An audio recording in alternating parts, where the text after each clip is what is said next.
नमस्कार सभी को मेरे चैनल में आप सभी का हार्दिक स्वागत है।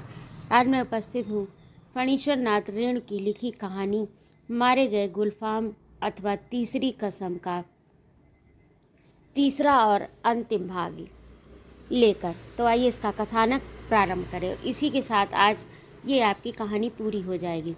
यदि आपको मेरा कहानी सुनाना अच्छा लगता हो तो कृपया मेरे चैनल को सब्सक्राइब अवश्य करें, लाइक और कमेंट करें तथा अपने मित्रों में शेयर भी करें। हीरामन ने रुपया लेते हुए कहा, क्या बोलेंगे? उसने हंसने की चेष्टा की। कंपनी की औरत कंपनी में जा रही है, हीरामन का क्या? बक्सा ढोने वाला रास्ता दिखाता हुआ आगे बढ़ा, इधर से। हीराबाई जाते जाते रुक गई। हीरामन के बैलों को संबोधित करके बोली, अच्छा मैं चली भैयन। बैलों ने भैया शब्द पर कान हिलाए।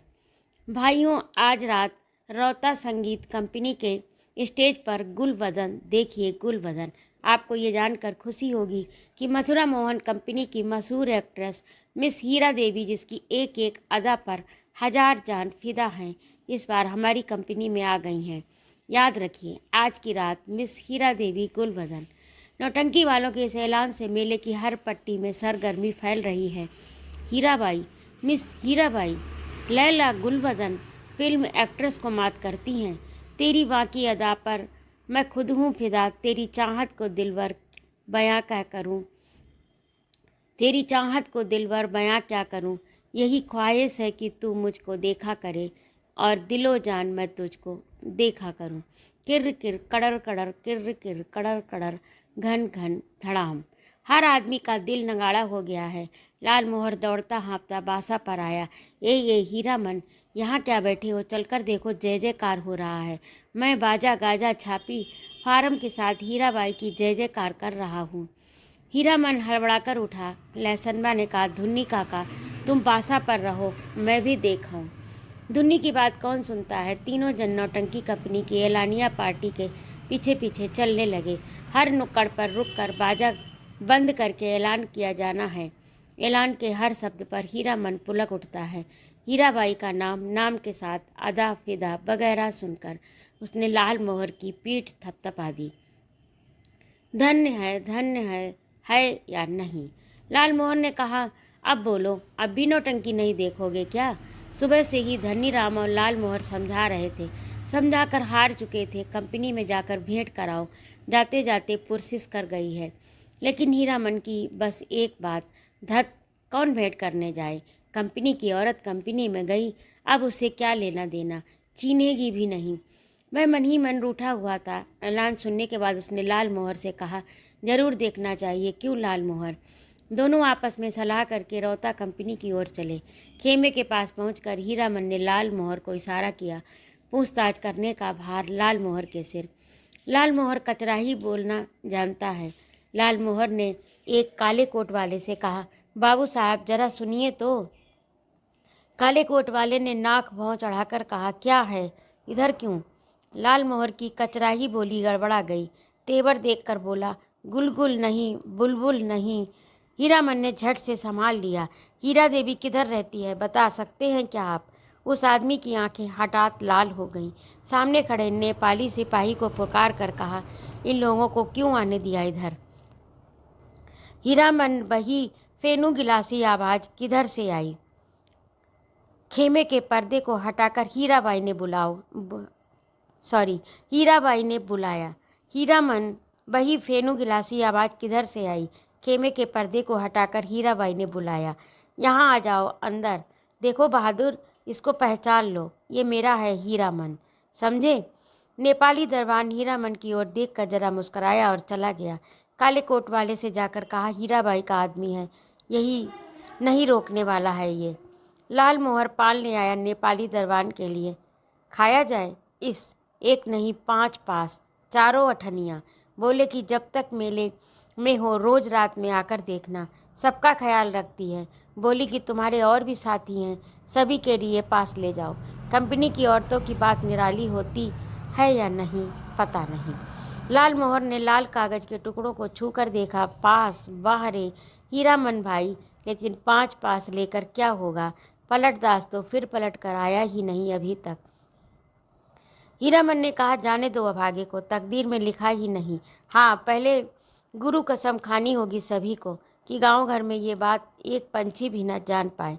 लाल मोहर ने उत्तेजित होकर कहा, कौन साला बोलेगा गांव में जाकर। पलटा पलटा ने अगर बदनामी की तो दूसरी बार से फिर साथ नहीं लाऊंगा। हीरामन ने अपनी थैली आज हीराबाई के जिम्मे रख दी है। मेले का क्या ठिकाना, किस्म किस्म के पॉकेट काट लोग हर साल आते हैं। अपने साथी संगियों का भी क्या भरोसा। हीराबाई मान गई। हीरामन के कपड़े की काली थैली को उसने अपने चमड़े के बक्स में बंद कर दिया। बक्से के ऊपर भी कपड़े का खोल, अंदर भी झलमल रेशमी अस्तर। मन का मान अभिमान दूर हो गया। सॉरी। लाल मोहर और धुन्नी राम ने मिलकर हीरामन की बुद्धि की तारीफ की। उसने भाग्य को सराहा, बार बार उसके भाई और भाभी की निंदा की दबी जबान से। हीरामन के जैसा हीरा भाई मिला है, इसलिए कोई दूसरा भाई होता तो क्या बताएं। लहसनबा का मुंह लटका हुआ है। ऐलान सुनते सुनते न जाने कहाँ चला गया। घड़ी भर सांझ होने के बाद लौटा है। लाल मोहर ने एक मलिकाना झिड़की दी, गाली के साथ, सोहदा कहीं का। धुन्नी राम ने चूल्हे पर खिचड़ी चढ़ाते हुए कहा, पहले ये फैसला कर ले कि गाड़ी के पास कौन रुकेगा, रहेगा कौन। ये लहसनबा कहाँ जाएगा। लहसनबा रो पड़ा, ये मालिक हाथ जोड़ते हैं, इक्को झलक बस, इक्को झलक। हीरामन ने उदारता पूर्वक कहा, अच्छा अच्छा, एक झलक क्यों, 1 घंटा देखना, मैं आ जाऊंगा। नौटंकी शुरू होने के 2 घंटे पहले ही नगाड़ा बजना शुरू हो जाता है। नगाड़ा शुरू होते ही लोग पतंगों की तरह टूटने लगते हैं। टिकट घर के पास भीड़ देखकर हीरामन को बड़ी हंसी आई। लाल मोहर उधर देख, कैसे धक्का मुक्की कर रहे हैं लोग। हीरामन भाई, कौन पलटदास, कहाँ की लदनी लाए। लाल मोहर ने पराए गांव के आदमी की तरह पूछा। पलटदास ने हाथ मलते हुए माफ़ी मांगी, कसूरवार हैं, जो सज़ा दो तुम, सब मंजूर है मुझे। लेकिन सच्ची बात कहें कि सिया सुकुमारी ... हीरामन के मन का पुरहीन नगाड़े के ताल पर विकसित हो चुका है। बोला, देखो पलटा, ये मत समझना कि गांव घर की जनाना है। देखो, तुम्हारे लिए भी पास दिया है, पास ले लो, अपना तमाशा देखो। लाल मोहर ने कहा, लेकिन एक शर्त पर पास मिलेगा, बीच बीच में लहसनबा को भी। पलटदास को कुछ बताने की जरूरत नहीं, वह लहसनबा से बातचीत कराया भी। लाल मोहर ने दूसरी शर्त सामने रखी, गांव में अगर ये बात मालूम हुई किसी तरह तो। राम राम, दांत से जीभ काटते हुए कहा पलटदास ने। पलटदास ने बताया, अठनिया फाटक इधर है। फाटक पर खड़े दरवान ने हाथ से पास लेकर उसके चेहरे को बारी बारी से देखा। बोला, ये तो पास है, कहाँ से मिला। अब लाल मोहर की कचराही बोली सुने कोई। उसके तेवर देखकर दरबान घबरा गया। मिलेगा कहाँ से, अपनी कंपनी से पूछ लीजिए जाकर। 4 ही नहीं, देखिए एक और है। जेब से 5वां पास निकाल कर दिखाया लाल मोहर ने। 1 रुपया वाले फाटक पर नेपाली दरबान खड़ा था।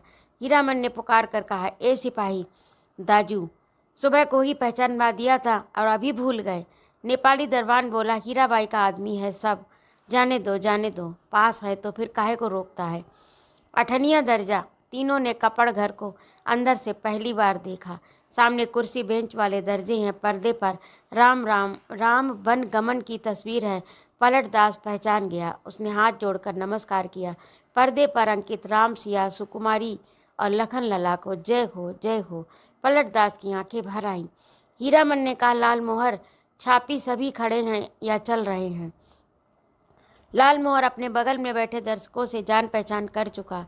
उसने कहा, खेला अभी पर्दा के भीतर है, अभी जमीनिका दे रहा है लोग जमाने के लिए।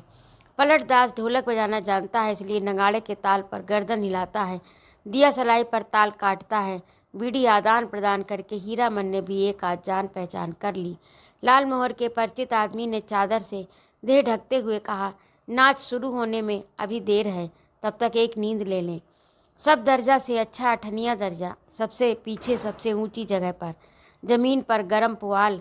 हे कुर्सी बेंच पर बैठकर इस सर्दी के मौसम में तमाशा देखने वाले अभी घुच घुच कर उठेंगे चाह पीने को। उस आदमी ने अपनी संगी से कहा, खेला शुरू होने पर जगा देना। नहीं नहीं, खेला शुरू होने पर नहीं, हिरिया जब स्टेज पर उतरे हमको जगा देना। हीरामन के कलेजे में जरा आँच लगी। हिरिया बड़ा लटपटिया आदमी मालूम पड़ता है। उसने लाल मोहर को आंख के इशारे से कहा, इस आदमी से बतियाने की जरूरत नहीं। घन घन घड़ाम, पर्दा उठ गया। हे, हीराबाई शुरू से ही उतर गई स्टेज पर। कपड़ घर खचम खच भर गया। हीरामन का मुंह अचरज में खुल गया। लाल मोहर को न जाने क्यों ऐसी हंसी आ रही। हीराबाई के गीत के हर पद पर वह हंसता है बेवजह। गुलबदन दरबार लगाकर बैठी है, ऐलान कर रही है, जो आदमी तख्त हजारा बनाकर ला देगा, मुंह मांगी चीज इनाम में दी जाएगी। अजी है कोई ऐसा फनकार तो हो जाए तैयार, बनाकर लाए। तख्त हजारा आ किड़ किड़ किर किड़ किड़ किर। अलबत्त नाचती है, क्या गला है मालूम है। ये आदमी कहता है कि हीराबाई पान बीड़ी सिगरेट जर्दा कुछ नहीं खाती। ठीक कहती है, बड़ी नेम वाली रंडी है। कौन कहता है कि रंडी है? दांत में मिस्सी कहाँ है? पाउडर से दांत धो लेती होगी। हरगिज नहीं। कौन आदमी है बात की बेबात करता है? कंपनी की औरत को पतुरिया कहता है। तुमको बात क्यों लगी? कौन है रंडी का भड़वा? मारो साले को, मारो मारो, तेरी की ऐसी। हो हल्ले के बीच हीरामन की आवाज़ कपड़ घर को फाड़ रही है। आओ एक एक की गर्दन उतार लेंगे। लाल मोहर दुलाली से पटापट पीटता जा रहा सामने के लोगों को। पलटदास एक आदमी की छाती पर सवार है।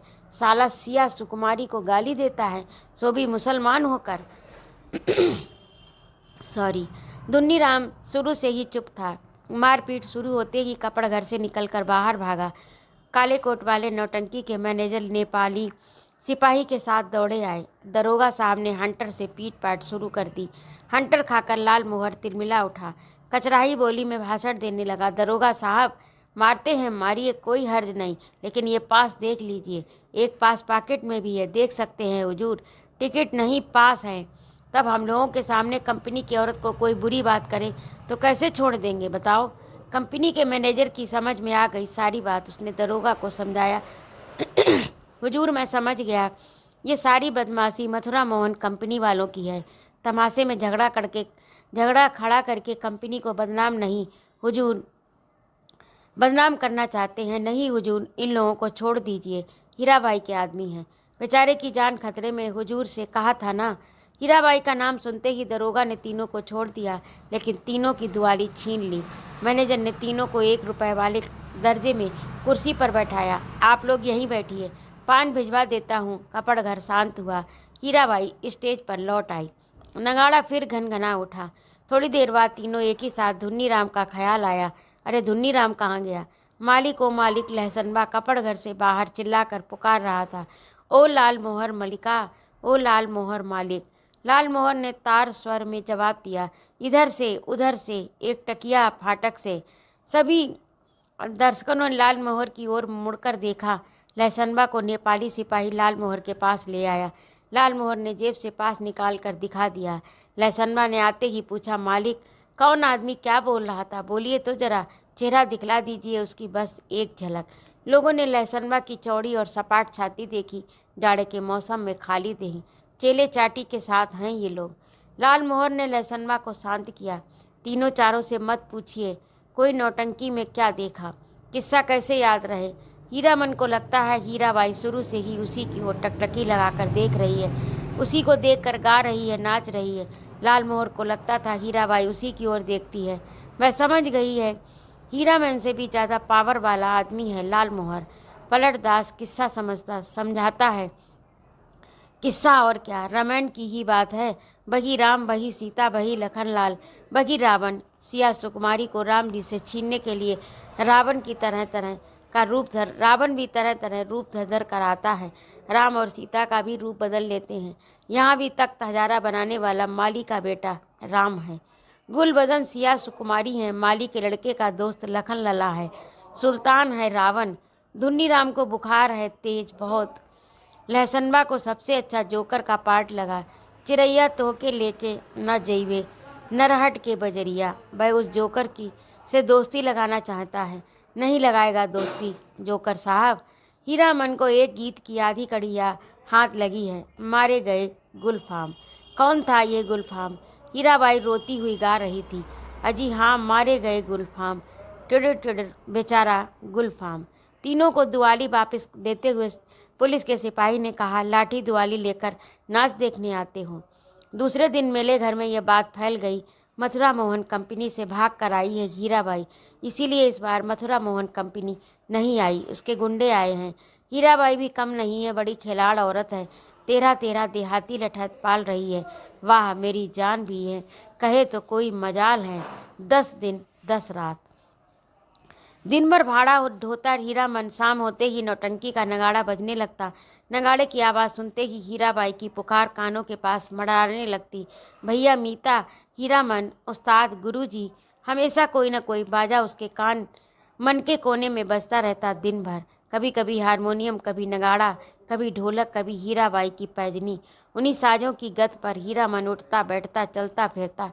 नौटंकी कंपनी के मैनेजर से लेकर पर्दा खींचने वाले तक उसको पहचानते हैं कि ये हीराबाई का आदमी है। पलट दास हर बार नौटंकी शुरू होने के समय श्रद्धापूर्वक स्टेज को नमस्कार करता, हाथ जोड़कर। लाल मोहर एक दिन अपनी कचराही बोली सुनाने गया हीराबाई को। हीराबाई ने पहचाना ही नहीं। तब से उसका दिल छोटा हो गया। उसका नौकर लहसनबा उसके हाथ से निकल गया। नौटंकी कंपनी में भर्ती हो गया। जोकर से उसकी दोस्ती हो गई। दिन भर पानी भरता, कपड़े धोता, कहता है गांव में क्या है जो जाएंगे। लाल मोहर उदास रहता है। दुन्नी राम घर चला गया बीमार होकर। हीरामन आज सुबह से 3 बार लदनी लाद कर स्टेशन आ चुका है। आज न जाने क्यों उसको अपनी भौजाई की याद आ रही है। दुन्नी राम ने कुछ कह तो नहीं दिया बुखार की झोंक में। यही कितना अटर पटर बक रहा था। गुल बदन तख्त हजार, लहसनबा मौज में है, दिन भर हीराबाई को देखता होगा। कल कह रहा था हीरामन, मालिक तुम्हारे अकवाल से खूब मौज में हूँ। हीराबाई की साड़ी धोने के बाद कठौते का पानी अतर गुलाब हो जाता है, उसमें अपनी गमछी डुबाकर छोड़ देता हूँ। लो सूंघोगे? हर रात किसी न किसी के मुंह से सुनता है वह। हीराबाई रंडी है, कितने लोगों से लड़े वह, बिना देखे कि लोग कोई ऐसी बात बोलते हैं क्या। राजा को भी लोग पीछे पीछे गाली देते हैं। आज वह हीराबाई से मिलकर कहेगा, नौटंकी कंपनी में रहने से तुम बहुत बदनाम तुम्हें करते हैं लोग। सर्कस कंपनी में बाघ को कौन रहेगा उसके पास जाने की हिम्मत कौन करेगा। सुरक्षित रहेगी हीराबाई वहाँ पर। किधर की गाड़ी आ रही है? हीरामन, ए हीरामन। लाल मोहर की बोली सुनकर हीरामन ने गर्दन मोड़ कर देखा। क्या लाद कर लाया है लाल मोहर? तुमको ढूंढ रही है हीराबाई, स्टेशन पर है, जा रही है। एक ही सांस में सुना गया। लाल मोहर की गाड़ी पर ही आई है, मेले से जा रही है। कहाँ? हीराबाई रेलगाड़ी से जा रही है। हीराबाई रेलगाड़ी से जा रही है? हाँ। हीरामन ने गाड़ी खोल दी। माल गोदाम के चौकीदार से कहा, भैया जरा गाड़ी बल देखते रहिए, अभी आ रहे हैं। उस्ताद, जनाना मुसाफिर खाने के फाटक के पास हीराबाई ओढ़नी से हाथ मुंह ढककर खड़ी थी। थैली बढ़ाती हुई बोली, लो, हे भगवान, भेंट हो गई। चलो, मैं तो उम्मीद ही खो चुकी थी। तुमसे अब भेंट नहीं हो सकेगी। मैं जा रही हूँ गुरुजी। बक्सा ढोने वाला आदमी आज कोट पतलून पहनकर बाबू साहब बन गया। मालिकों की तरह कुलियों को हुक्म दे रहा है, जनाना दर्जा है, जनाना दर्जा में चढ़ाना। अच्छा। हीरामन हाथ में थैली लेकर चुपचाप खड़ा रहा। कुर्ते के अंदर से थैली निकाल दी है हीराबाई ने। चिड़िया की देह की तरह गर्म है थैली। गाड़ी आ रही है। बक्सा ढोने वाले ने मुंह बनाते हुए हीराबाई की ओर देखा। उसके चेहरे का भाव स्पष्ट है। इतना ज़्यादा क्या है? हीराबाई चंचल हो गई, बोली, हीरामन इधर आओ अंदर। मैं फिर लौट कर जा रही हूँ मथुरा मोहन कंपनी में। अपने देश की कंपनी है। बनैली मेला आओगे ना? आओगे? हीराबाई ने हीरामन के कंधे पर हाथ रखा, इस बार दाहिने कंधे पर। फिर अपनी थैली से रुपया निकालते हुए बोली, एक गरम चादर खरीद लेना। हीरामन की बोली फूटी, इतनी देर के बाद इस हरदम रुपया पैसा, रखिए रुपया, क्या करेंगे चादर का। हीराबाई का हाथ रुक गया। उसने हीरामन के चेहरे को गौर से देखा, फिर बोली, तुम्हारा जी बहुत छोटा हो गया है। क्यों मीता? महुआ गटवारिन को सौदागर ने खरीद लिया है गुरुजी, क्या करे। गला भराया हीराबाई का। बक्सा ढोले वाले ने बाहर से आवाज़ दी, गाड़ी आ गई। हीरामन कमरे से बाहर निकल आया। बक्सा ढोने वाले ने नौटंकी के जोकर जैसा मुंह बनाकर कहा, प्लेटफार्म से बाहर भागो, बिना टिकट के पकड़ेगा तो 3 महीने की हवा खाओगे। हीरामन चुपचाप फाटक से बाहर आकर खड़ा हो गया। स्टेशन की बात, रेलवे का राज, नहीं तो एक बक्सा ढोने वाले का मुंह सीधा कर देता हीरामन। हीराबाई ठीक सामने वाली कोठरी में चढ़ी। इतना टान गाड़ी में बैठकर भी हीरामन की ओर देख रही है टुकुर टुकुर। लाल मोहर को देखकर जी जल उठता है। हमेशा पीछे पीछे हरदम हिस्सादारी सूझती है इसे। गाड़ी ने सीटी दी। हीरामन को लगा उसके अंदर से कोई आवाज़ निकलकर सीटी के साथ ऊपर की ओर चली आई। कू कू कू, ई छी छी, छक छक छक छक। गाड़ी हिली। हीरामन ने अपने दाहिने पैर के अंगूठे को बाएं पैर की एड़ी से कुचल दिया। कलेजे की धड़कन ठीक हो गई। हीराबाई हाथ की बैंगनी साफी से चेहरा पोंछती है। साफी हिलाकर इशारा करती है, अब जाओ। आखिरी डिब्बा गुजरा। प्लेटफार्म खाली, सब खाली। खोखले मालगाड़ी के डिब्बे, दुनिया ही खाली हो गई मानो। हीरामन अपनी गाड़ी के पास लौट आया। हीरामन ने लाल मोहर से पूछा, तुम कब तक लौट रहे हो गांव? लाल मोहर बोला, अभी गांव जाकर क्या करेंगे, यहाँ तो भाड़ा कमाने का मौका है। हीराबाई चली गई। मेला अब टूटेगा। अच्छी बात। कोई सामान देना है क्या घर में? कोई सामान देना है घर के लिए क्या? लाल मोहर ने हीरामन को समझाने की कोशिश की, लेकिन हीरामन ने अपनी गाड़ी गांव की ओर जाने वाली सड़क की ओर मोड़ दी। अब मेले में क्या धरा है? खोखला मेला। रेलवे लाइन की बगल से बैलगाड़ी की कच्ची सड़क गई है दूर तक। हीरामन कभी रेल पर नहीं चढ़ा। उसके मन में पुरानी लालसा झांकी। रेलगाड़ी पर सवार होकर गीत गाते हुए जगन्नाथ धाम जाने की लालसा। उलटकर अपने खाली टप्पर की ओर देखने की हिम्मत नहीं होती है। पीठ में आज भी गुदगुदी लगती है। आज भी रह रह कर चंपा का फूल खिल उठता है उसकी गाड़ी में। एक गीत की टूटी कड़ी पर नगाड़े का ताल कट जाता है बार बार। उसने उलट कर देखा, बोरे भी नहीं, बांस भी नहीं, बाघ भी नहीं, परी देवी, मीता, हीरा देवी, महुआ घटवारिन, कोई नहीं। मरे हुए मुहूर्तों की गूंगी आवाज़ें मुखर होना चाहती हैं। हीरामन के ओंठ हिल रहे हैं। शायद वह तीसरी कसम खा रहा है, कंपनी की औरत की लदनी। हीरामन ने हठात अपने दोनों बैलों को झिड़की दी। दुआली से मारे हुए बोला, रेलवे लाइन की ओर उलट पलट कर क्या देखते हो? दोनों बैलों ने कदम खोलकर चाल पकड़ी। हीरामन गुनगुनाने लगा, अजी हाँ, मारे गए गुलफाम, मारे गए गुलफाम। तो ये था कहानी का मारे गए गुलफाम और तीसरी कसम का अंतिम और तीसरा भाग। कमेंट करके अवश्य बताइएगा कि ये भाग आपको कैसा लगा तथा ये कहानी ही आपको कैसी लगी। सुनने के लिए बहुत बहुत धन्यवाद। जय माँ भारती।